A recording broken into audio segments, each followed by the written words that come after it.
ஓம் சாந்தி 27/6/2025 காலை முரளி. ஓம் சாந்தி. பாப்தாதா மதுபன். பாபா சொல்கிறாங்க, இனிமையான குழந்தைகளே, உங்களுடைய நேரம் மிகவும் மதிப்பு மிக்கது. ஆகையினால் வீணான விஷயங்களில் உங்களுடைய நேரத்தை வீணாக்காதீர்கள்னு சொல்லி பாபா சொல்கிறாரு. கேள்வி: மனிதன்லேருந்து தேவதையாக ஆவதற்கான எந்த ஒரு ஸ்ரீமத் பாபாவிடம் கிடைத்திருக்கிறது? பதில்: குழந்தைகளே, நீங்கள் மனிதன்லேருந்து தேவதைகளாக ஆகிறீங்க என்னும்போது எந்த அசுர சுபாவமும் இருக்கக்கூடாதுன்றார் பாபா. 2வது பாயிண்ட், யார் மீதும் கோபப்படக்கூடாதுன்னு சொல்றாரு. 3வது பாயிண்ட், யாருக்குமே துக்கம் கொடுக்க கூடாதுன்னு சொல்றாரு. 4வது பாயிண்ட், எந்த ஒரு வீணான விஷயங்களையும் காதுகளின் மூலம் கேட்கக்கூடாதுன்னு சொல்றாரு. வேஸ்டான விஷயங்கள், மற்றவங்களை பத்தி பேசுறது, அந்த உலகாய விஷயங்கள், அந்த நாட்டில் இது நடந்தது, இந்த நாட்டில் இது நடந்தது, இதெல்லாம் தேவையில்லாத விஷயங்கள், அதெல்லாம் காதுகளின் மூலம் கேட்கக்கூடாதுன்றாரு. பாபாவனுடைய ஸ்ரீமத்து தீயதை கேட்காதீர்கள்னு சொல்றாரு. ஓம் சாந்தி. குழந்தைகளாகிய நீங்கள் அமருவது சாதாரணமாக இருக்க வேண்டும். எங்கு வேண்டுமானாலும் நினைவில் அமரலாம் சொல்றாரு. காட்டில் வேண்டுமானாலும் அமருங்கள், மலை மீது கூட அமருங்கள், வீட்டில் கூட அமருங்கள், அல்லது குடிசையில் கூட அமருங்கள், எங்கு வேண்டுமானாலும் அமரலாம் சொல்றார் பாபா. இப்படி அமருவதன் மூலம் குழந்தைகளாகிய நீங்கள் மாறுகிறீர்கள். பாபா அந்த ஆசனம்லாம் போட்டு அப்படிலாம் கஷ்டப்பட்டுலாம் உட்கார வேணாம், எப்படி வேணாலும் உட்காந்துக்கலாம், எங்க வேணாலும் உட்காந்துக்கலாம். ஆனா இப்படி அமர்ந்து பாபா நினைவுல இருக்கும்போது நீங்க மாறுறீங்கன்றாரு. இப்போது நாம் மனிதர்கள் வருங்காலத்து தேவதைகளாக ஆகிக் கொண்டிருக்கிறோம் என்பதை குழந்தைகளாகிய நீங்கள் தெரிந்துள்ளீர்கள். நாம் முள்ளிலிருந்து மலர்களாக ஆகி கொண்டிருக்கிறோம் சொல்லி பாபா சொல்றாரு. பாபா தோட்டக்காரராகவும் இருக்கின்றார், எஜமானராகவும் இருக்கின்றார். நாம் பாபாவை நினைவு செய்வதன் மூலமும் 84 பிறவிகளின் சக்கரத்தை சுற்றுவதன் மூலமாகவும் நாம் மாறிக்கொண்டிருக்கிறோம் சொல்லி பாபா சொல்றாரு. இங்கு அமருங்கள், எங்கு வேண்டுமானாலும் அமருங்கள். நீங்கள் மாற்றம் அடைந்து மனிதனிலிருந்து தேவதையாக மாறிக்கொண்டே செல்றீங்க அப்படின்னு சொல்றாரு. நாம் இப்படி லட்சுமி நாராயணராக ஆகின்றோம் என்பது புத்தியில் குறிக்கோள் இருக்கிறதுன்னு சொல்றாரு.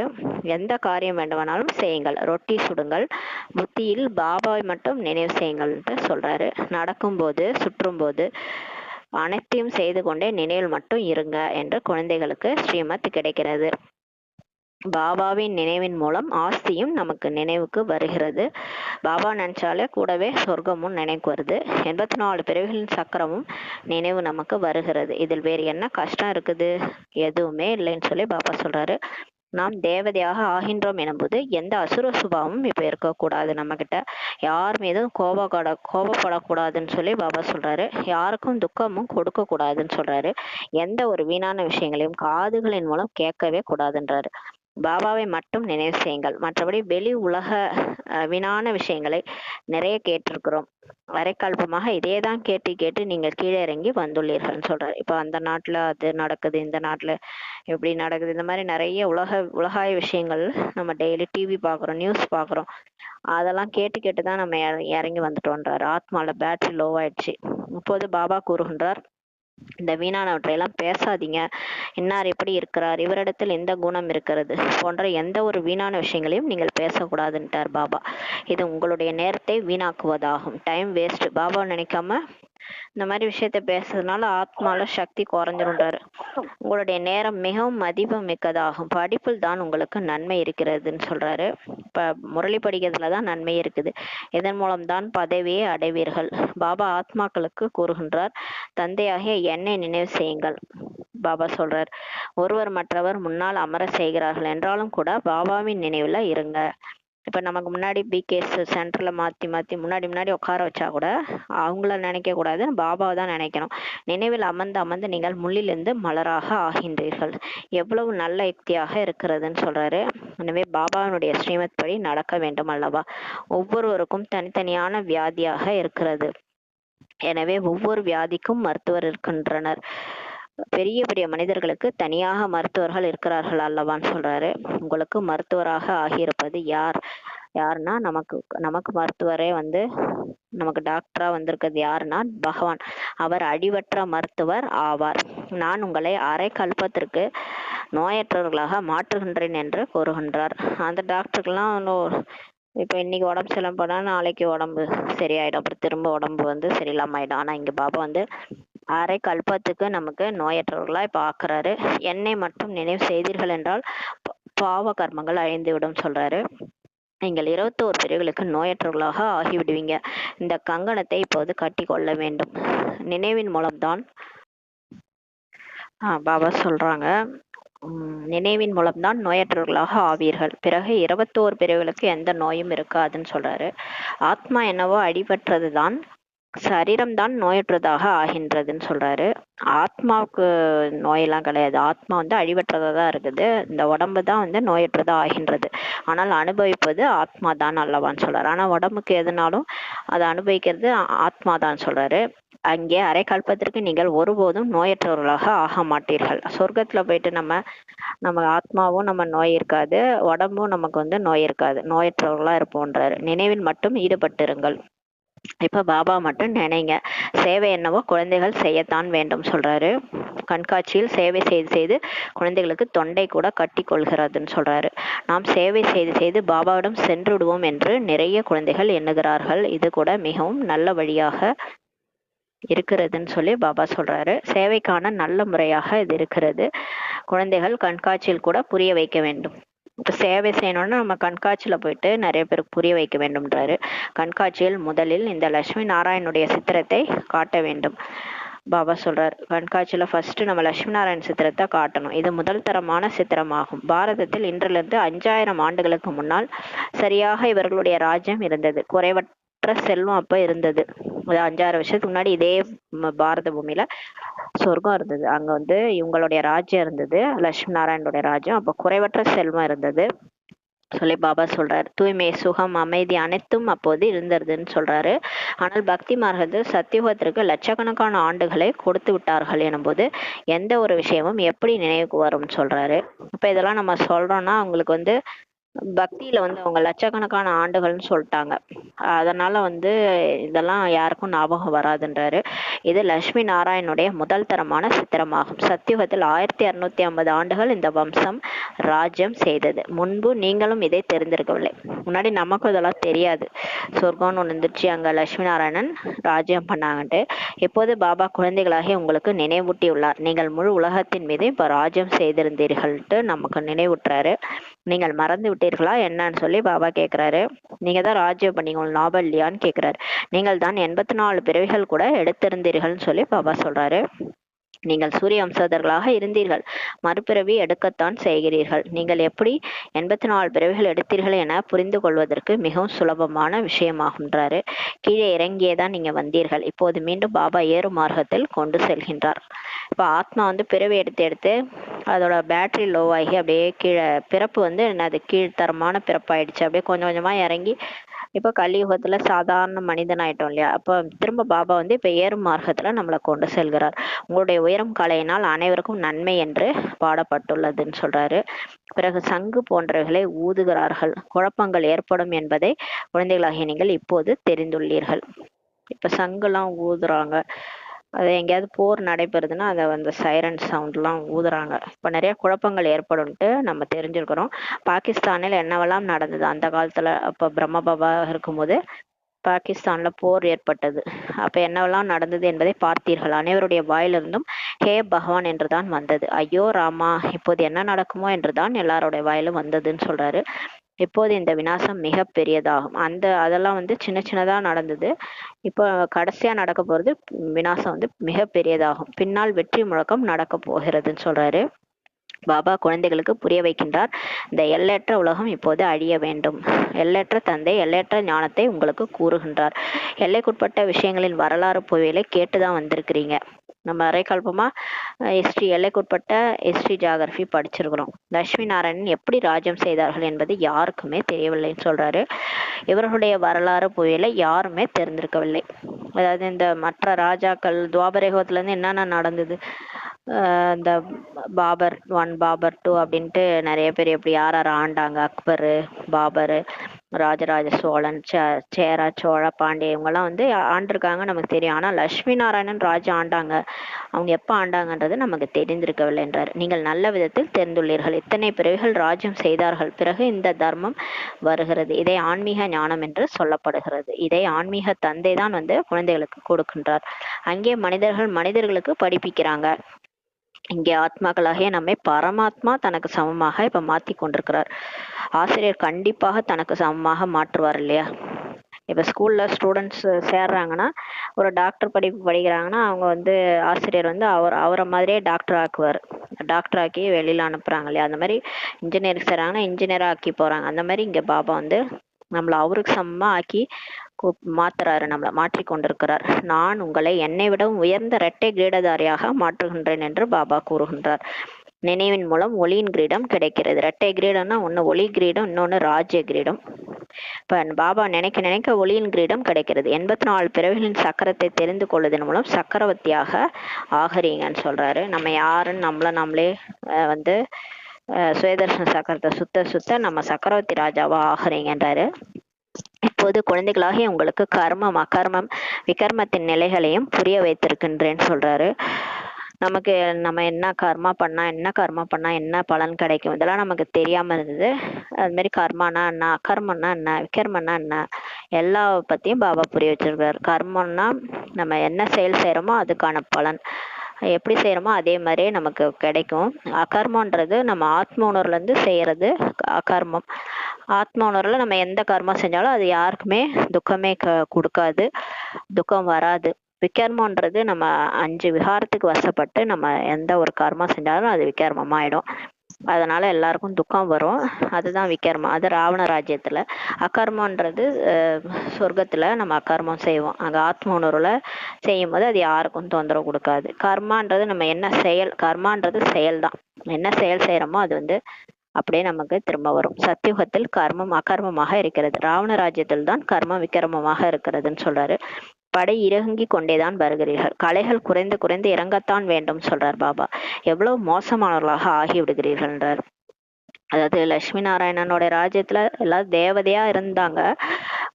எப்படி வந்து அவங்க அப்படியே குறைஞ்சி அந்த 16 கலை குறைஞ்சி இப்ப எவ்வளோ கலியுகத்துல பத்தித்தமாயிட்டாங்க இல்லையா, மோசமானவர்களாக ஆகிறீங்கன்றாரு. பிறகு தந்தை வந்து பக்தர்களுக்கு பலனை கொடுக்கின்றார். பக்தி செஞ்சு செஞ்சு நம்ம கடவுளை தேடணும். இப்ப கடவுளே வந்து நமக்கு பலனை கொடுக்குறாரு. உலகத்தில் அனைவருமே பக்தர்களே ஆவர்னு சொல்றாரு. சத்தியுகத்தில் பக்தர்கள் யாருமே இருப்பதில்லை. ஏன்னா அங்க பக்தியினுடைய ஞானத்தினுடைய பலன் அங்க கிடைக்குது. பக்தி மார்க்கம் இங்கேதான் இருக்கிறது, அங்கே ஞானத்தின் பலன் இருக்கிறது. இப்போது நாம் பாபாவிடம் வந்து எல்லையற்ற பலனை எடுத்து கொண்டிருக்கிறோம் என்பதை நீங்கள் தெரிந்துள்ளீர்கள்னு சொல்றாரு. யாருக்குமே முதலில் இந்த லட்சுமி நாராயணனுடைய சித்திரத்தை பற்றி புரிய வையுங்கள். ஃபர்ஸ்ட் யார் வந்தாலும் இந்த லட்சுமி நாராயணன் யாரு அவங்கள பத்தி புரிய வைங்க. இன்றிலிருந்து 5000 ஆண்டுகளுக்கு முன்பு இவர்களுடைய ராஜ்யம் இருந்தது. உலகத்தில் சுகம், அமைதி, தூய்மை அனைத்தும் இருந்தது. அப்போது வேறு எந்த தர்மமும் இல்லை. தற்சமயத்தில் அநேக தர்மங்கள் இருக்கின்றனன்னு சொல்லி பாபா சொல்றாரு. அந்த முதல் தர்மம் இல்லை, பிறகு இந்த தர்மங்கள் மீண்டும் கண்டிப்பாக வர வேண்டும் சொல்றாரு. அந்த ஆதி சனாதன தேவி தேவதா தர்மம் இல்லை இப்போ, ஆனா அது மீண்டும் வர வேண்டும்ன்றாரு. பாபா எவ்வளவு அன்போடு படிப்பிக்கின்றார். சண்டையின் விஷயம் ஏதும் இல்லை, எளிமையான வாழ்க்கை மாற்றானுடைய ராஜ்யமாக இருக்கிறது. ராவண ராஜ்யம் தான் இருக்குது. அதனால இங்க நம்முடையது அனைத்தும் மறைமுகமானதாகும் சொல்றாரு. பாபாவும் மறைமுகமாக வந்திருக்கிறார். இப்ப சிவபாபா வந்திருக்கிறாரு, இந்த பாடம் எடுக்கிறாரு, நம்மளாம் படிக்கிறோம், நம்மள செலக்ட் பண்ணிருக்கிறாரு. எல்லாமே குப்தமா நடக்குது. அவரும் மறைஞ்சிருக்கிறாரு, நம்மளையும் மறைச்சுதான் இங்க வந்து நம்மளாம் யாருன்னே யாருக்கும் தெரியாது. ஆனா இந்த படிப்பு கூட மறைமுகமா தான் நடக்குது. வந்த ஆத்மாக்களுக்கு இப்ப புரிய வைக்கிறார் பாபா. மறைமுகமா வந்திருக்கிறாரு, வந்து ஆத்மாக்களுக்கு புரிய வைக்கிறார். ஆத்மா தான் அனைத்தையும் இப்போ செய்கிறது, சரீரத்தின் மூலம் நடிப்பை நடிக்கிறதுன்னு சொல்றாரு. ஆத்மா இப்போது தேகாபிமானத்துல வந்திருக்கிறது. இப்போது பாபா கூறுகின்றார், ஆத்மாபிமானிகளாக ஆகுங்கள்ட்டு சொல்றாரு. பாபா வேற எந்த கஷ்டமும் நமக்கு கொடுக்கறது இல்ல. பாபா மறைமுகமாக வரும்போது குழந்தைகளாகிய உங்களுக்கு மறைமுகமான தானமாக உலகத்தின் ராஜ்யத்தை இப்ப கொடுக்கின்றார். பாபா பாருங்களேன், உலக ராஜ்யத்தையே மறைமுகமா தான் கொடுக்குறாராம். மறைமுகமான தானம் தான் வந்து கோடி புண்ணியம்னு சொல்லுவாங்க. அதனால எதையுமே வெளிப்படையா செய்யக்கூடாதுன்றார் பாபா. மறைமுகமா கொடுக்குறாரு, அவரே மறைமுகமா தான் நமக்கு கொடுக்குறாரு. நமக்கு கொடுக்கறது யாருக்குமே தெரிய மாட்டுது. உங்களுடைய அனைத்தும் மறைமுகமானது. ஆகையினால் வழக்கமாக கன்னியர்களுக்கு வரதட்சணை கொடுக்கிறார்கள் என்றால் மறைமுகமாக தான் கொடுக்கிறார்கள் சொல்றாரு. கல்யாணம் பண்ணி வைக்கிறாங்கன்னா வரதட்சணை வந்து யாருக்கும் தெரியாம எவ்வளவு போடுறான்னு தெரியாம செய்வாங்களாம். உண்மையில் மறைமுகமான தானம் தான் மகா புண்ணியம் என்று பாடப்பட்டுள்ளதுன்னு சொல்றாரு. அதனால நம்ம என்ன தானம் புண்ணியம் செஞ்சாலும், நான் அதை செஞ்சேன் இதை செஞ்சேன் அதை வெளியில சொல்லாம செய்யறது தான் அது வந்து நமக்கு நல்லதான் பாபா சொல்றாரு. அதுதான் மகா புண்ணியம்னு சொல்றாரு. 2-4 பேருக்கு தெரிந்தது என்றால் கூட அதோட சக்தி குறைந்து விடுகிறதுன்றாரு. இது டிஃப்ரெண்டான பாயிண்டா இன்னைக்கு முரளில இருக்கு. அதாவது இப்ப நம்ம ஒரு தானம் புண்ணியம் செய்யறோம்னா அதை 2-4 பேருக்கு நம்ம சொல்றோம்னா நம்ம செய்யற தான புண்ணியத்தோட சக்தி குறைஞ்சு போயிடுதுன்றார். அது என்னவா இருந்தாலும் சரி, நீங்க பக்தியில அன்னதானம், வஸ்திர தானம், எல்லாமே பண்றீங்க, வீடு கட்டி கொடுக்கறது, எல்லாமே நம்ம ஹாஸ்பிட்டல் திறக்கிறது, இது எல்லாமே தானம் புண்ணியம். ஆனா அதை நான் செஞ்சேன்னு ஒரு 4 பேருக்கு சொன்னோம்னா அதோட சக்தி குறைஞ்சிருதுன்றாரு. அதே மாதிரிதான் இங்கேயும் நம்ம வந்து பிகே ஆயிட்டு நம்ம பாபா வந்து ஞானம் வந்து குப்தமா இப்ப வந்து எல்லாருக்கும் கொடுத்துட்டு இருக்கிறாரு. எல்லாருக்கும் ராஜ்யம் கூட குப்தமா தான் பாபா வந்து கொடுக்குறாரு. இது எப்படி நடக்குது, என்ன பண்ணுதுன்னு உலகத்துக்கே தெரியாம மறைமுகமாக செஞ்சுட்டு இருக்கிறாரு பாபா. அதனால வந்து இங்க வந்து நம்ம யாருக்கும் சொல்லக்கூடாது. இப்ப ஞானம் கொடுத்தா கூட நான் கொடுத்தேன், நான் இதை செஞ்சேன், நான் சேவை பண்ணேன், இதை பண்ணேன், அதை பண்ணன்ட்டு நம்ம வெளிப்படையா சொல்லிக்கிறதுல அதோட சக்தி குறைஞ்சு போயிடுது. நம்ம செய்யற புண்ணிய பலன் குறைஞ்சிருதுன்றாரு. பாபா கூறுகின்றார், குழந்தைகளே, நீங்கள் கண்காட்சியில் முதலில் இந்த லட்சுமி நாராயணனுடைய சித்திரத்தை பற்றி அனைவருக்கும் புரிய வையுங்கள் சொல்றாரு. நீங்கள் உலகத்தில் அமைதி வேண்டும் என்று விரும்புகிறீர்கள் அல்லவா? ஆனால் அது எப்போது இருந்தது என்பது யாருடைய புத்தியிலும் இல்லைன்னு சொல்றாரு. சத்தியுகத்தில் தூய்மை, சுகம், அமைதி அனைத்தும் இருந்தது என்பதை இப்போது நீங்கள் தெரிந்துள்ளீர்கள். அதாவது நிம்மதி வேணும்ன்றாங்க. அது எப்ப இருந்துச்சுன்னு யாருக்கும் தெரியல. அது எப்ப இருந்ததுன்னா சொர்க்கத்துல இருந்துச்சு. தூய்மை, சுகம், சாந்தி எல்லாமே இருந்துச்சு. இன்னார் சொர்க்கவாசி ஆயிட்டான்ட்டு நினைவு கூட செய்றாங்க. எதையுமே புரிஞ்சுக்கிறது இல்லை. யாருக்கு வாயில் என்ன வந்ததோ அதை சொல்லி விடுக்கிறாங்கன்னு சொல்றாரு. இதெல்லாம் சொர்க்கவாசியா எப்படி ஆக முடியும்? இப்ப இருக்கிறது நரகம். இங்க செத்தா இங்கேதான் பிறப்பாங்க. சொர்க்கமே வரல, எப்படி போய் சொர்க்கத்துக்கு போவாங்க இல்லையா? அர்த்தம் எதுவுமே புரிஞ்சுக்கல. இது நாடகமாகும். இனிமேல் இனிமையான குழந்தைகளுக்கு நாம் 84 பிறவிகளின் சக்கரத்தை சுத்துகிறோம் என்ற ஞானம் இப்போது புத்தியில் இருக்கிறது. இப்போது தூய்மையற்ற உலகத்திலிருந்து தூய்மையான உலகத்துக்கு அழைத்து செல்ல பாபாவே வந்திருக்கிறார். பாபாவின் நினைவில் இருந்து மாற்றமாகி கொண்டே இருக்கிறார்கள். இப்ப நிறைய பேரு மாறுறாங்கன்னா ஏன்னா பாபா நினைச்சு மாறுறாங்கன்றாரு. அதாவது நடவடிக்கையே மாறுது. யாருக்கும் துக்கம் கொடுக்கறது இல்ல, அமைதியா இருக்கிறாங்க, மற்றவங்க சுகம் மட்டுமே கொடுக்குறாங்கன்னா பாபா அதிகமா நினைக்கிறாங்கன்னு அர்த்தம். முட்கள் இருந்து மலர்களாக ஆகி கொண்டிருக்கிறார்கள். பிறகு நாம் சக்கரவர்த்தி ராஜாவாக ஆவோம். அப்படி மாற்றக்கூடியவர் பாபா தான் ஆவார். அந்த பரமாத்மா எப்போதும் தூய்மையாக இருக்கின்றார். அவர்தான் தூய்மையாக்க வருகின்றார். சத்தியுகத்தில் நீங்கள் அழகாக ஆகிவிடுவீர்கள். அங்கே இயற்கையான அழகு இருக்கிறதுன்றாரு. இன்றைக்கு செயற்கையான அலங்காரம் செய்கிறார்கள் அல்லவா? அங்க லட்சுமி நாராயணன் எதுவும் மேக்கப், பியூட்டி பார்லர் எதுவும் போக மாட்டாங்க. இயற்கையான அழகு அங்க இருக்கும். இங்க எல்லாமே செயற்கையான அழகு தான் பண்ணிக்கிறாங்க இல்லையா? என்னென்ன ஃபேஷன் வந்திருக்கிறது, எப்படியெல்லாம் ஆடை அணிகிறாங்க. இப்ப ஃபேஷன் சொல்லிடுறாங்க, மாடர்ன் சொல்லிக்கிறாங்க. முன்பெல்லாம் பெண்கள் அதிகம் ஃபர்தாவுக்குள் தான் இருந்தாங்க, யாருடைய கண்ணும் படக்கூடாதென்று இருந்தாங்க. இப்போது இன்னும் வெளிப்படையாகி விட்டார்கள் எனும்போது ஆங்காங்கே தீமை அதிகரித்து விட்டதுன்றாரு. தீயதை கேட்காதீர்கள்ட்டு பாபா சொல்றாரு. அதாவது இந்த உலகாய விஷயங்கள் எதோ நடக்குது இல்ல, அதெல்லாம் புத்தியில போட்டுக்காதீங்கன்றாரு. ஏன்னா அது கண்டிப்பா 5 விகாரம் சம்பந்தப்பட்ட விஷயமா இருக்கும். அது புத்தியிலே ஓடுமா, அது வந்து நம்ம பாபாவை நினைக்க விடாம பண்ணும். அதனால இங்க அந்த அந்த குற்றம் நடந்துச்சு, அங்க அந்த குற்றம் நடந்துச்சு, இந்த குற்றம் அதெல்லாம் வந்து நீங்க நியூஸ்ல பாக்காதீங்கன்றாரு.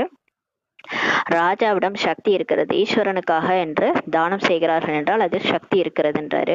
இங்க எந்த சக்தியும் இல்லை. யாருக்கு என்ன வந்ததோ அதை செய்து கொண்டிருக்கிறார்கள் சொல்றாரு. மிகவும் மோசமான மனிதர்களாக இங்க இருக்கிறாங்க கலியுகத்துல. அந்த காலத்துல ராஜா கிட்ட சக்தி இருந்தது. அங்க அவங்க தானம் செய்யும் போது ஈஸ்வரனுக்காக செஞ்சாங்க. அதனால அந்த தான புண்ணியத்துல சக்தி இருந்தது. ஆனா இங்க செய்யறது வந்து எப்படி செஞ்சுட்டு இருக்கிறாங்களோ, என்ன அவங்களுக்கு மனசுல தோணுதோ அந்த மாதிரி செஞ்சுட்டு இருக்கிறாங்க. அதுவும் ஈஸ்வரனுக்காக எல்லாம் செய்யறதில்ல. ஈஸ்வரன் யாருன்னே தெரியாது. அதனால இங்க எல்லாம் இஷ்டத்துக்கும் செய்யறாங்க. நீங்கள் மிகவும் சௌபாக்கியசாலிகள்ன்றார். ஆனா நமக்கு வந்து இப்ப பாபா யாருன்னு தெரிஞ்சிச்சு. நம்ம கரெக்டா இப்ப பண்ணிட்டு இருக்கிறோம். உங்களுடைய கையை படகோட்டி பிடித்திருக்கின்றார். நம்ம கையை யார் பிடிச்சிருக்கிறாங்க? ஈஸ்வரனே வந்திருக்காரு படகோட்டியா, நம்ம கையை பிடிச்சிட்டு இருக்கிறார். நீங்கள் தான் கல்பமாக கருவியாக ஆகிறீங்க. இந்த ஞானத்தை போய் மற்றவங்க சொல்றதுக்கு, ஞானத்தை ஃபாலோ பண்றதுக்கு, பாபாவை நினைக்கிறது எல்லாத்துக்கும் கருவியா நம்ம தான் ஆகிறோம். முதலில் முக்கியமானது தேகாபிமானம் என்பதை நீங்கள் தெரிந்துள்ளீர்கள்ன்றாரு. பிறகு மற்ற பூதங்கள் வருகின்றன. ஃபர்ஸ்ட் அந்த 5 விகாரத்துல ஃபர்ஸ்ட் பூதம் வந்து தேகாபிமானம் தான். அடுத்தது தான் இந்த காமம், கோபம், பற்று, ஆசை, அகங்காரம்லாம் அந்த தேகாபிமானத்துல தான் வருது. நான் இந்த உடம்புன்னு நினைச்சுக்கிறதுனால தான் நமக்கு காம உணர்வு, கோப உணர்வு, பற்று, ஆசை அகங்காரம் எல்லாமே இந்த உடல்னு நினைக்கிறதுனால தான் வருது, இல்லைன்னா வரவே வராதுன்னு சொல்றாரு. அதனாலதான் ராமர் வந்து ராவணனை அந்த ஒரு அம்பு போட்டு ஒரு ஒரு தலையா வந்து விடுவார் அம்பு. அப்ப வந்து ஒரு ஒரு தலையா போகும், அப்புறம் திரும்ப திரும்ப வந்து ஒட்டிக்கும், எந்த தலையுமே போகாது, எல்லாமே வந்து அவர் உடம்புலே ஒட்டிக்கும். அப்புறம் அவருடைய நாபி கமலத்துல வயிற்றுல வந்து ராவணனோட வயிற்றுல வந்து அம்பு விடுங்கன்னு சொல்லும் போது அந்த வயத்துல அம்பு விட்ட பிறகுதான் அந்த ராவணன் மடிவான். அந்த மாதிரி இந்த தேக அபிமானம் இருக்குல்ல, அதை தான் நம்ம அழிக்கணும். நான் காமம் விடுறேன், கோபம் விடுறேன், பற்ற விட்டுறேன், ஆசை விடுறேன், ஒன்னொன்னா விடுறேன்னு நம்ம அதை ஒண்ணுமே பண்ண முடியாது, விடவே முடியாது. டோட்டலா இந்த நான் ஆத்துமா, நான் அந்த உடம்பே இல்லை, அசரீரி, நான் தனியா வந்தேன், தனியா போகணும் அப்படின்ட்டு அந்த அசரீரி பயிற்சி பண்ண பண்ண தானே அந்த 5 விகாரம் நம்மளை விட்டு போயிடும், இல்லைன்னா போகிறதே கஷ்டம். தங்களை ஆத்மா என்று புரிந்து தந்தையை நினைவு செய்ய உழைக்க வேண்டும்ன்றாரு. இதுல உழைப்பு அதிகமா இருக்கு. பிரம்மா பாபால இருந்து மம்மால இருந்து எல்லாருமே கஷ்டப்பட்டு முயற்சி பண்ணி தான் 5 விகாரத்தை விட்டுருக்காங்க. அவ்வளோ இல்லைன்னா அவ்வளோ நாள் எதுக்கு யோகா பண்றாங்க? இது ஃபர்ஸ்ட் டேவே பிரம்மா பாபா யோகா பண்ணி செகண்ட் டேவே ஏன் ஃபரிஸ்தாவாகல? அவருக்கும் அத்தனை வருஷம் தேவைப்பட்டிருக்குது, உழைப்பு உழைப்பு இருக்குது இல்லையா? நான் ஃபுல் டே நினைக்கிறேன் பாபாவை, நான் நாளைக்கே ஃபரிஸ்தா ஆயிடுவேன்னா முடியாது, கண்டிப்பா முடியாது. நடுவில் நடுவில் நிறைய பிரச்சனை. இந்த 5 விகாரம் நமக்கு ஃபர்ஸ்ட் இருக்கக்கூடாது, அதுதான் முக்கியம். அதனால இப்ப ஆத்மான்னு புரிஞ்சு தந்தையை நினைவு செய்ய உழைக்கணும்ன்றாரு. இது ஒன்றும் கசப்பு மருந்து இல்லை, தன்னை ஆத்மா என்று புரிந்து தந்தையை நினைவு செய்யுங்கள் என்று மட்டும்தான் சொல்றாரு. அது ஒன்றும் கஷ்டமான விஷயம் இல்லை, ஈஸியா தான் சொல்றாரு. நீங்க நடக்கும் போதும் உண்ணும் போதும் உறங்கும் போதும் நான் ஆத்மான்னு புரிஞ்சுக்காங்க, அவ்வளவுதான். அந்த உடம்பு இல்ல, நான் ஆத்மான்னு புரிஞ்சுட்டு பாபா நினைவு செய்யுங்க. பிறகு எவ்வளவுதான் பாபாவின் நினைவில் நடந்து சென்று கொண்டே இருந்தாலும் கால்களே களைப்படையாது என்றார். பாபா நினைவுல நீங்க வேலை செஞ்சாலும் சரி, நடந்து போனாலும் காலே வலிக்காதுன்றாரு. லேசாகி விடுவீர்கள், பரிஸ்தா மாதிரி உங்களுக்கு தெரியும், நிறைய உதவி உங்களுக்கு கிடைக்கிறது, நீங்கள் சர்வ சக்திவானின் குழந்தையாகி விடுகிறீர்கள். நான் உலகத்திற்கு எஜமானர்களாக ஆகின்றோம் என்பதை நீங்கள் தெரிந்துள்ளீர்கள். பாபாவிடம் வந்துள்ளோம், வேற எந்த கஷ்டமும் பாபா கொடுக்கறது இல்ல. தீயதை கேட்காதீங்க என்று மட்டும் குழந்தைகளுக்கு இப்ப கூறுகின்றார். ஏன்னா நம்ம தீய விஷயங்களோ அந்த போன்லயோ இல்ல நியூஸ்லயோ எதையோ பார்க்கும்போது அந்த விஷயங்கள் காது வழியா போய் மனசுக்குள்ள போயிட்டு மனசுல பாபாவை நினைக்காம இந்த மனசுல இந்த விஷயங்களே ஓடுது. அதனாலதான் பாபாவுக்கு பிரச்சனையாகுது. பாபா நம்ம நினைக்காம அந்த விஷயங்களை கூர்மையா உட்காந்து கேட்டுட்டு ரொம்ப ஆச்சரியமா அப்படியா அப்படியான்னு நம்ம கேட்டுட்டு இருக்கோம்ல, அதனால பாபா நம்ம நினைக்க மாட்டோம். அதனாலதான் பாபா சொல்றாரு, கேட்காதீங்க குழந்தைகளே. யார் சேவாதாரி குழந்தைகளாக இருப்பார்களோ அவர்களுடைய வாயிலிருந்து எப்போதும் ஞான ரத்னங்கள் தான் வரும் சொல்றாரு. யார் வந்து நல்லா சேவை செய்யக்கூடிய குழந்தைங்களோ அவங்க வாயில முரளி மட்டும் தான் வரும், ஞானத்தை தான் பேசுவாங்க, வேற எதையும் பேச மாட்டாங்க. உலகாய விஷயங்களை அவங்க பேச மாட்டாங்க. ஞானத்தின் விஷயங்களை தவிர வேற எந்த விஷயமும் வாயிலிருந்து வர முடியாதுன்னு சொல்றாரு. நீங்கள் வெளியில் நடக்கும் வீண் விஷயங்களை ஒருபோதும் இப்ப கேட்க கூடாது. சேவை செய்யக்கூடியவர்களின் வாயிலிருந்தும் எப்போதும் ரத்னங்கள் தான் வருகிறது. ஞானத்தின் விஷயங்களை தவிர மற்றவை கற்களை வீசுவது போலாகுன்றாரு. நீங்க ஞானத்தை தவிர மத்தது எதாவது பேசுறீங்கன்னா, அவங்க இவங்க அந்த கதை இந்த கதைன்னு பேசுறீங்கன்னா கல்லை தூக்கி வீசுறீங்கன்னு அர்த்தம்னு சொல்றாரு பாபா. கற்களை வீசவில்லை என்றால் கண்டிப்பாக ஞான ரத்னங்கள் தான் கொடுக்கிறார்கள். ஒன்று கற்களை வீசுவார்கள் அல்லது அழிவற்ற ஞான ரத்னங்களை கொடுப்பார்கள்னு சொல்றாரு. அதனுடைய மதிப்பை சொல்லவே முடியாதுன்னு சொல்றாரு. நீங்க வாயில ஒரு 2 முரளி பாயிண்ட் சொல்லி பாருங்களேன் மத்தவங்கள்ட்ட, அது வந்து எவ்வளவு வேல்யூ தெரியுமா, அவ்வளோ நல்ல விஷயம்னு சொல்றாரு. இந்த 1 மணி நேரம் நம்ம இப்ப முரளி கேட்கறோம் இல்லையா, அந்த 1 மணி நேரம் நம்ம அந்த வேஸ்ட்ல இருந்து விலகி இருக்கிறோம்னு அர்த்தம். அப்ப அந்த நாண ரத்தினங்களோட மதிப்பை சொல்லவே முடியாதுன்றாரு. இது ஏன்னா இது ஆத்மாவுக்கு ஃபுட்டு மாதிரி. உடம்புக்கு எப்படி சாப்பாடு சாப்பிட்றீங்களோ இந்த ஆத்மாவுக்கு உணவு வந்து இந்த ஞானம் தான், கேள்வி செல்வம் தான். பாபா வந்து உங்களுக்கு ஞான ரத்தினங்களை கொடுக்கின்றார். அவர்கள் கற்களை தான் வீசி கொண்டிருக்கிறார்கள், அது பக்தியாகும் சொல்றாரு. வெளியில இருக்கிற உலகாய விஷயங்கள்லாம் கல்லு மாதிரி தான், அது வந்து ஆத்மாவுக்கு ஒன்றும் அது வேஸ்ட், ஆத்மாவுக்கு அது தேவையே கிடையாது. நீங்க உடலுக்கு வேணா நீங்க போய் ஏதாவது உடல் சம்பந்தப்பட்ட விஷயங்களை நீங்க கேக்குறீங்க, ஆனா இது வந்து ஆத்மாவுக்கு தேவையானது இந்த ஞான ரத்னங்கள் தான். அதை வந்து பாபா தான் நமக்கு கொடுக்குறாரு. பாபா மிக மிக இனிமையானவர் என்பதை குழந்தைகள் தெரிந்துள்ளார்கள். அரைக்கல்பம் பாடிக்கொண்டு வருகிறார்கள், நீங்கள் தான் தாயும் தந்தையும்ட்டு. அப்புறம் எதுக்கு சிவனை போய் கோயில்ல போயிட்டு கும்பிட்றாங்க இல்லையா, நீங்க தான் தாயும் தந்தைன்ட்டு அரை கல்பமா நினைவு செய்யறாங்க. ஏன்னா அவ்வளவு இனிமையானவரா இருக்கிறார். கடவுள் வந்து மோசமானவர் கிடையாது, அவர் ரொம்ப இனிமையானவர் தானே. கடைசி வரைக்கும் அவரே தானே நினைக்கிறோம். சாகும்போது கூட கடவுளே கடவுளேன்னு தான் கூப்பிடுறாங்க.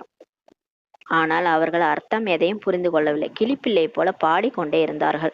குழந்தைகளாகிய உங்களுக்கு எவ்வளவு குஷி இருக்க வேண்டும். பாபா நமக்கு எல்லையற்ற ஆஸ்தி உலகத்தின் ராஜ்யத்தையே கொடுக்கின்றார். 5000 ஆண்டுகளுக்கு முன்பு நாம் உலகத்திற்கு எஜமானர்களாக இருந்தோம். ஆனால் இப்போது இல்லை. மீண்டும் உலகத்திற்கு எஜமானர்களாக நாம் ஆவோம் சொல்றாரு. சிவபாபா பிரம்மாவின் மூலம் ஆசையை இப்ப கொடுக்கின்றார். பிராமண குலம் வேண்டும் அல்லவா? பாக்கியரதம் என்று சொன்னால் கூட புரிந்து கொள்ள முடியாது. ஆகையினால் பிரம்மா மற்றும் அவருடைய பிராமண குலம் ஆகும். பிரம்மாவின் உடலில் பிரவேசிக்கின்றார். ஆகையினால் அவரை பாக்கியரதம் என்று சொல்லப்படுகிறது. ஏன் அவருக்கு பேர் பாகீரதன்னா, அவரோட உடல்ல வந்து இவர் சிவபாபா பிரவேசிக்கிறார். நம்ம உடல்ல எல்லாம் வரல.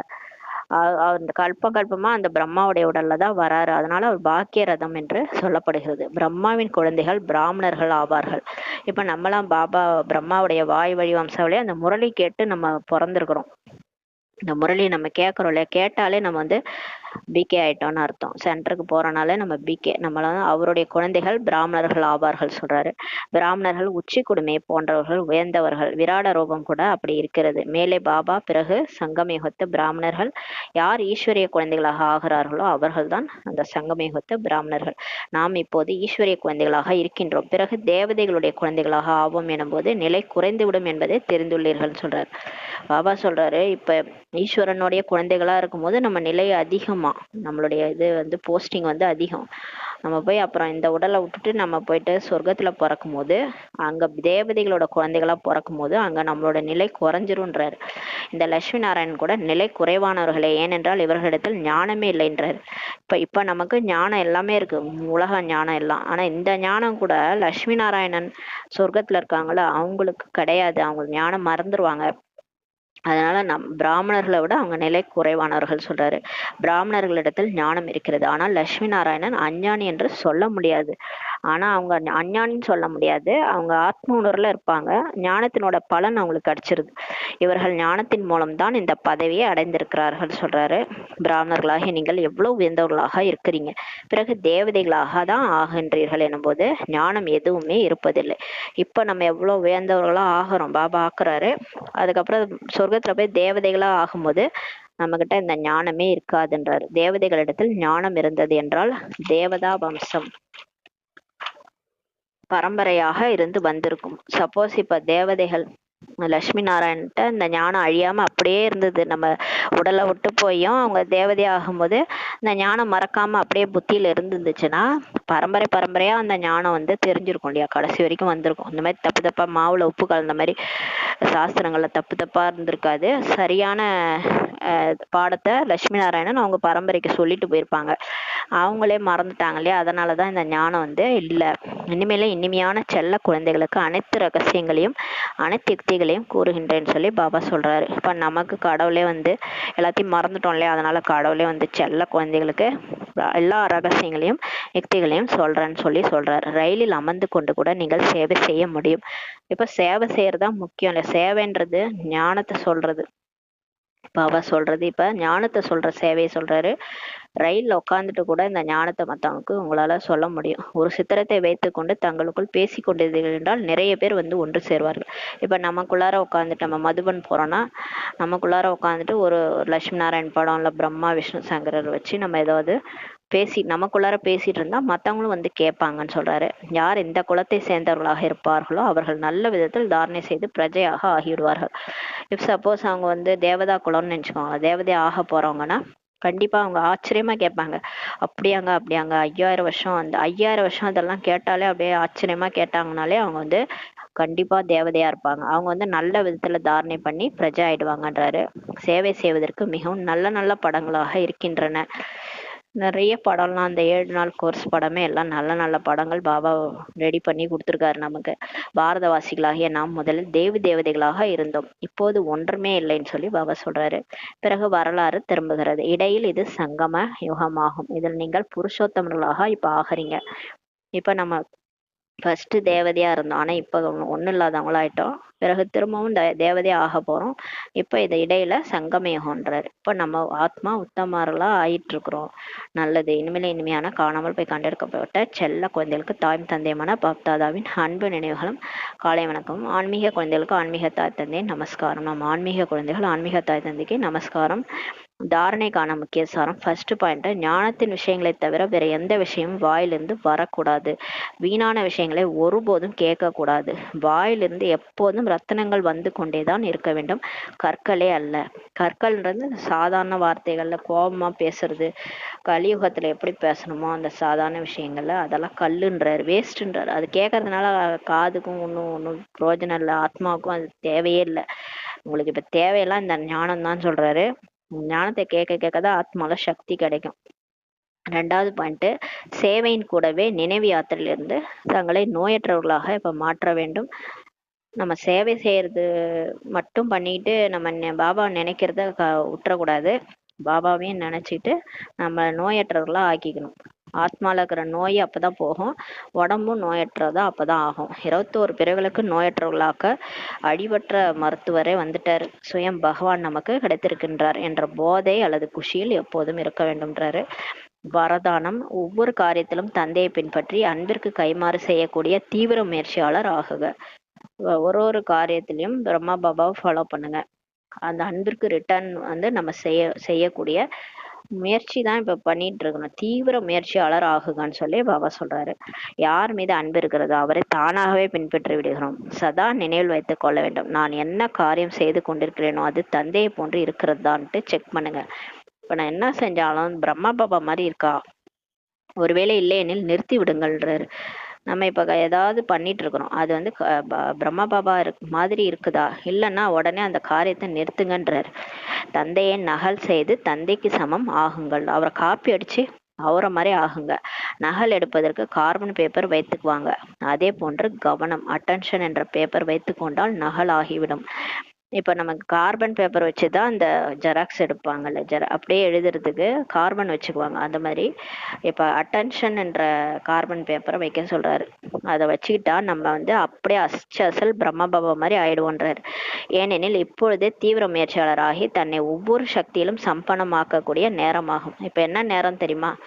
டைமே இல்லை, ரொம்ப கம்மியா இருக்குது. தீவிர முயற்சியாளராகி ஒவ்வொரு சக்தியிலும் சம்பன்னமாக்கணுன்றார். எல்லா சக்தியும் நிறைஞ்சு இருக்கக்கூடிய நேரமாகும். தன்னை தன்னால் சம்பன்னமாக்க முடியவில்லைன்னு சகயோகம் பெற்றுக்கொள்ளுங்கள் சொல்றாரு. உங்களால உங்களையே நிரப்பிக்கொள்ள முடியலன்னா நீங்க யார்கிட்டயாவது சகயோகம் பெற்றுக்கொள்ளுங்கள். அட்லீஸ்ட் பிரம்மா பாபாட்ட சொல்லுங்க, அவராது கொஞ்சம் உங்களுக்கு ஹெல்ப் பண்ணுவார்.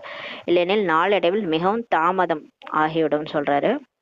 நீங்க போக போக சம்பன்னம் ஆகலைன்னா டூ லேட் ஆயிடும், அப்ப ரொம்ப கஷ்டம்ன்றாரு. பிகேஸுக்கு தான் சொல்றாரு. சீக்கிரமா நீங்க சகயோகம் பெற்றாது சம்பன்னம் ஆயிடுங்க, இல்லைன்னா போக போக டூ லேட் ஆயிரும்ன்றாரு. ஸ்லோகன், திருப்தியின் பலன் மகிழ்ச்சி ஆகும், மகிழ்ச்சியாக ஆகின்ற போது கேள்விகள் சமாப்தி ஆகிவிடும்ன்றாரு. திருப்தியா இருக்கனாலே நம்ம முகத்துல மகிழ்ச்சி தெரியும். திருப்தியோட பலனே மகிழ்ச்சின்னு சொல்றாரு. அதனாலதான் இப்ப நம்ம நிரம்பும் போதுதான் ஃபுல்லா சக்திகள், குணம், ஞானம் எல்லாம் நிரம்பும் போதுதான் தேவதைகள் முகத்துல தேவதையாவே மாற முடியும். முகம் மகிழ்ச்சியாகும். அதாவது திருப்தி ஆயிடுறோம்னு அர்த்தம். எல்லாமே கிடைச்சிருச்சுன்னா ஒருத்தவங்க திருப்தி ஆயிடுவாங்க. அந்த மாதிரி ஞானம், குணம், சக்திகள்ல நிரம்பிடும் போது திருப்தி கிடைச்சிடும். அப்ப திருப்தியோட பலன் மகிழ்ச்சி ஆகுன்றாரு. மகிழ்ச்சியாக ஆகின்ற போது கேள்விகள் எல்லாமே முடிஞ்சு போயிடும்ன்றாரு. நீங்க மகிழ்ச்சியா இருக்கும் போது எந்த கேள்வியும் உங்க மனசுல ஓடாது. இதே நீங்க கவலையா இருக்கீங்கன்னா அப்படியே மனசுக்குள்ளார என்ன ஓடும்னா, ஏன் இப்படி நடக்குது, இவங்க ஏன் அப்படி பண்ணாங்க, அவங்க ஏன் அப்படி பண்ணாங்க, எனக்கு ஏன் அப்படி நடக்குது, இதையும் எல்லாரையும் விட்டுட்டு எனக்கு மட்டும் தான் இப்படி நடக்குமா, இப்படிலாம் இந்த கேள்விகள் ஏன் ஓடுதுன்னா நம்ம கவலையா இருக்கும் போது தான் அந்த மாதிரி ஓடும். மகிழ்ச்சியா இருக்கும் போது எந்த கேள்வியும் மனசுல ஓடாது. திருப்தியா இருப்போம் இல்லையா, அதனால கேள்விகள் ஓடாது, சமப்தி ஆயிடும்ன்றாரு. அவ்வியக்த சமிக்ஞை, ஆன்மீக நிலையில் இருக்கும் பயிற்சி செய்க, உள்முகமாகுக. எந்த ஒரு பலவீன ஆத்மாவின் பலவீனத்தையும் பார்க்காதீங்க. இப்ப யாராவது கோவப்படுறாங்க, யாராவது கவலைப்படுறாங்க, அழுகுறாங்க, எதுக்கு எடுத்தாலும் நம்ம ஏதாவது பேசினாலே அழுதுடுறாங்க, அதெல்லாம் பலகீனம். அந்த அந்த அவங்களோட பலகீனம், அதெல்லாம் பார்க்காதீங்க. அதை பார்த்து அது மாதிரி நம்மளும் ஆயிடும் இல்லையா. விதவிதமான ஆத்மாக்கள் இருக்கிறாங்க என்ற நினைவு இருக்க வேண்டும். இப்ப நம்ம கூட நடிக்கிறவங்க எல்லாருமே ஒரே மாதிரி கிடையாது. இப்ப நம்மள மாதிரியே எல்லாரும் இருக்கணும்னு நம்ம எதிர்பார்க்க முடியாது இல்லையா. ஒவ்வொருத்தவங்க ஒரு கேரக்டர். அதனால எல்லாரையும் நம்மள மாதிரியே இருக்கணும்னு நினைக்காதீங்க. ஏன்னா விதவிதமான ஆத்மாக்கள் இருக்கிறாங்கன்ட்டு இப்ப நினைவிருக்கணும். அனைவரின் மீதும் ஆன்மீக திருஷ்டி, ஆன்மீக பார்வை இருக்க வேண்டும். எல்லாரையும் ஆத்மாவா பாருங்க, உடம்பா பார்க்காதீங்க. அதோட அவங்களோட அவகுணங்களை கண்டிப்பா பார்க்காதீங்கன்றாரு. ஆத்மாவின் ரூபத்தில் அதை நினைவில் கொண்டு வருவதன் மூலம் சக்தி கொடுக்க முடியும். இப்ப நீங்க ஆத்மா ரூபத்துல அவங்கள எமர்ஜ் பண்ணி பாபாட்ட சக்தி வாங்கி அவங்களுக்கு கொடுங்க. அவங்களோட பலகீனம் அடியட்டும். ஆத்மா பேசி கொண்டிருக்கிறது. இது ஆத்மாவின் சம்ஸ்காரமாகும். இந்த பாடம் பக்கா செய்தால் அனைவரின் மீதும் தானாகவே சுபபாவனை ஏற்படும். அதாவது எல்லாரையும் பார்க்கும்போது ஆத்மாவை பாருங்க, அதை நினைவுல கொண்டு வாங்க. ஆத்மா ரூபத்துல நினைவு கொண்டு வந்தாதான் நம்மளால அவங்களுக்கு சக்தி கொடுக்க முடியும். இந்த ஆத்மா பேசிக்கிட்டு இருக்குதுன்ட்டு இதுதான் ஆத்மாவின் சம்ஸ்காரம் ஆகும். இந்த பாடம் பக்கா செஞ்சிட்டிங்கன்னா, எல்லாமே ஆத்மா ஆத்மான்ட்டு கொண்டு வந்துட்டீங்கன்னா எல்லார் மீதும் உங்களுக்கு தானாகவே சுபபாவனை ஏற்படும் சொல்லி பாபா சொல்றாங்க. ஓம் சாந்தி. நன்றி பாபா, நன்றி ராமா, நன்றி பரிவாரம்.